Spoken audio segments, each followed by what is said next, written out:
Bismillahirrahmanirrahim. Di sini ada pertanyaan. Bismillah, ana mau bertanya, apakah memang dibolehkan mengganda sholat yang kita tinggalkan di masa lalu ketika kita masih jahil? Sebab ada yang berpendapat demikian. Ini dibahas oleh para ulama dengan pembahasan hukum mengqadha sholat yang kita tinggalkan dengan sengaja zaman dahulu, sebelum hijrah, sebelum insaf, sebelum bertaubat. Memang ini masalah khilafiyah yang hendaknya kita saling berlapang dada. Sebagian ulama berpendapat dia wajib mengqadhanya.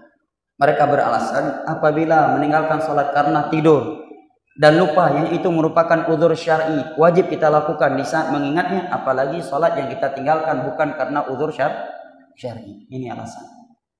Sebagian ulama, Al-Imam Ibnu Hazm membahas dalam kitabnya Al-Muhalla bil Athar dan menukilkan ucapan Abu Bakar, Abdullah bin Umar, Umar bin Khattab, Abdullah bin Mas'ud dan beberapa ulama lainnya setelah mereka, bahwa menyatakan salat yang telah kita tinggalkan zaman dahulu dengan sengaja, bukan dengan udzur syar'i, tidak diqadha.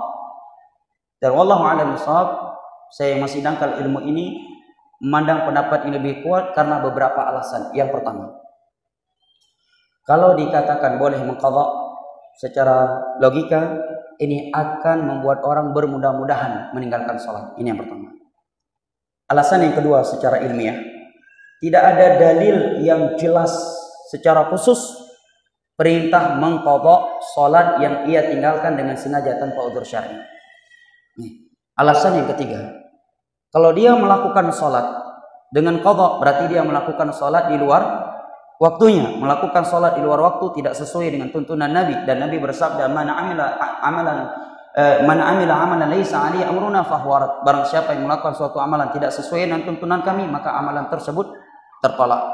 Alasan yang keempat, Allah berfirman di dalam Al-Quran, fawailul lil musallin alladzina hum an salatihim sahun. Padahal dia salat tetapi telah hanya 5 menit setelah keluar waktu, hanya 1 jam, itu aja Allah ancam, apalagi dia melakukan salat di luar waktunya bertahun-tahun di luar waktunya.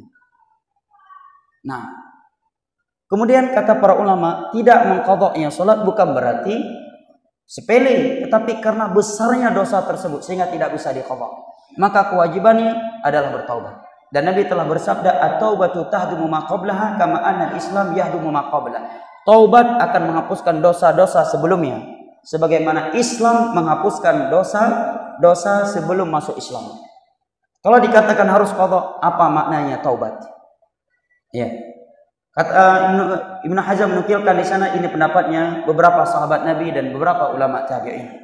Karena besarnya masalah salat jamaah, maka kewajibannya dia bertaubat. Dan alasan lainnya, sebagian ulama menyebutkan, kalau dikatakan qadha, bagaimana cara mengqadha'nya? Karena dia tidak bisa memastikan secara pasti jumlah salat secara rinci yang ia tinggalkan. Bisa jadi setelah salat zuhur dia qadha salat zuhur, yang mana zuhur itu sudah pernah dia kerjakan zaman dahulu, berarti dia sudah melakukan suatu ibadah berulang kali. Kalau dia kayak-kayaknya, bisa jadi dulu saya tinggalkan. Ilmu Islam, ilmu pasti, bukan ilmu kayak-kayaknya. Bukan ilmu kayak-kayaknya, ilmu pasti, ilmu dalil. Itu agama Islam. Maka kewajiban yang bertobat, memperbanyak istighfar, memperbanyak amal soleh dan menangis di hadapan Allah Jalla wa'ala. Wallahu a'lam bishawab.